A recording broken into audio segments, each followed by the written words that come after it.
माता सीता के श्राप से गया में नहीं उगती तुलसी और ब्राह्मण कभी नहीं होते संतुष्ट। वाल्मीकि रामायण के मुताबिक वनवास के दौरान भगवान राम, लक्ष्मण और माता सीता पितृपक्ष में श्राद्ध करने के लिए बिहार के गया धाम पहुँचे। वहाँ ब्राह्मण ने भगवान श्री राम और लक्ष्मण को श्राद्ध कर्म के लिए आवश्यक सामग्री जुटाने के लिए कहा। इस पर भगवान राम व लक्ष्मण नगर की ओर सामान लाने के लिए निकल पड़े। ब्राह्मण देव ने माता सीता से आग्रह किया कि पिंडदान का समय निकलता जा रहा है। यह सुनकर माता सीता की व्यग्रता भी बढ़ती जा रही थी, क्योंकि श्री राम और लक्ष्मण अभी नहीं लौटे थे। इसी दौरान दशरथ जी की आत्मा ने उन्हें आभास कराया कि पिंडदान का वक्त बीता जा रहा है। यह जानकर माता सीता असमंजस में पड़ गईं।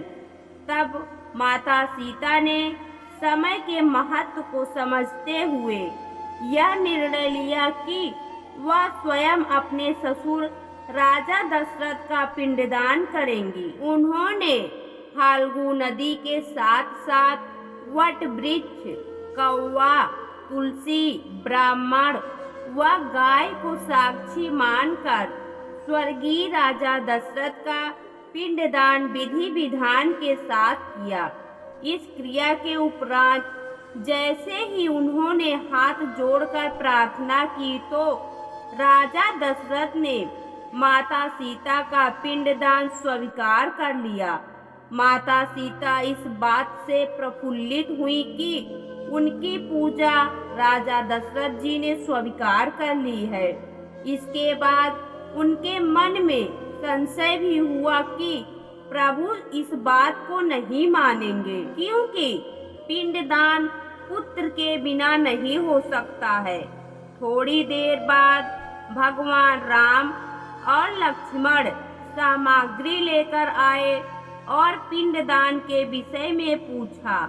तब माता सीता ने कहा कि समय निकल जाने के कारण उन्होंने स्वयं पिंडदान कर दिया।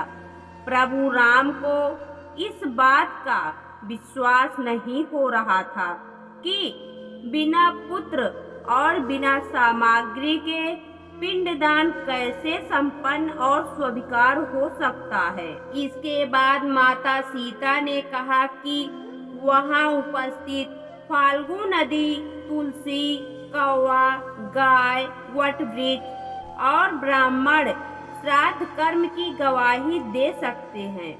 भगवान राम ने जब इन सब से पिंडदान किए जाने की बात सच है या नहीं पूछा, तब फाल्गु नदी, गाय, कौवा, तुलसी और ब्राह्मण पांचों ने प्रभु राम का क्रोध देखकर झूठ बोल दिया कि माता सीता ने कोई पिंडदान नहीं किया है। वट वृक्ष ने सत्य कहा कि माता सीता ने सबको साक्षी मानकर विधि पूर्वक राजा दशरथ का पिंडदान किया है।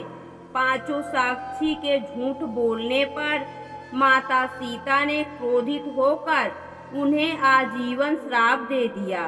फाल्गु नदी को श्राप दिया कि वह सिर्फ नाम की नदी रहेगी, उसमें पानी नहीं रहेगा। इसी कारण फाल्गु नदी आज भी गया में सूखी है। गाय को श्राप दिया कि गाय पूजनीय होकर भी सिर्फ उसके पिछले हिस्से की पूजा की जाएगी और गाय को खाने के लिए दर बदर भटकना पड़ेगा। आज भी हिंदू धर्म में गाय के सिर्फ पिछले हिस्से की पूजा की जाती है। माता सीता ने ब्राह्मण को कभी भी संतुष्ट न होने और कितना भी मिले उसकी दरिद्रता हमेशा बनी रहेगी का श्राप दिया। इसी कारण ब्राह्मण कभी दान दक्षिणा के बाद भी नहीं संतुष्ट होते। माता सीता ने तुलसी को श्राप दिया कि वह कभी भी गया की मिट्टी में नहीं उगेगी। यह आज तक सत्य है कि गया की मिट्टी में तुलसी नहीं फलती और कौवे को हमेशा लड़ झगड़ कर खाने का श्राप दिया था। कौवा आज भी खाना अकेले नहीं खाता है। माता सीता ने जहाँ इन पांचों को श्राप दिया, वहीं सच बोलने पर वट वृक्ष को आशीर्वाद दिया कि उसे लंबी आयु प्राप्त होगी, वह दूसरों को छाया प्रदान करेगा। पतिव्रता स्त्री उनका स्मरण करके अपने पति के दीर्घ आयु की कामना करेगी। दोस्तों, आपको यह पौराणिक कथा कैसी लगी कमेंट बॉक्स में जरूर बताएं। वीडियो को लाइक करें, शेयर करें और हमारे चैनल को सब्सक्राइब करना ना भूलें। वीडियो देखने के लिए आपका बहुत बहुत धन्यवाद।